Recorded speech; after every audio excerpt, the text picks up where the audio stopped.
దేశంలో ప్రతి ఒక్కరికి 2:1 మంది పిల్లలు ఉండాలని భారతదేశ పాలసీ సిఫార్సు చేస్తుందన్నారు.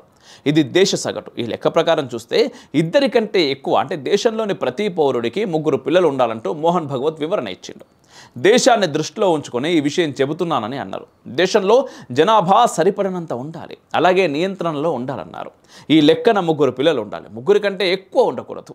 ఈ విషయాన్ని ప్రతి ఒక్కరూ అంగీకరించాలంటూ ఓ ప్రతిపాదనను దేశ ప్రజల ముందు ఉంచారు. మరో చిన్న అంశాన్ని జోడిస్తూ దేశంలోని అన్ని వర్గాల్లో జనన రేటు తగ్గిపోతుందని తెలిపారు.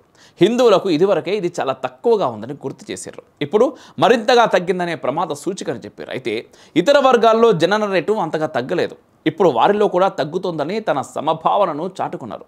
మొత్తం ఉపన్యాసాన్ని ఉద్దేశపూర్వకంగా వినకుండా కత్తిరింపు వ్యాఖ్యను సాకుగా చేసుకొని రాజకీయ విమర్శలు చేస్తూ ఉన్నాడు దొంగ ఫెమినిస్ట్ మన అసదుద్దీన్ ఓవైసీ.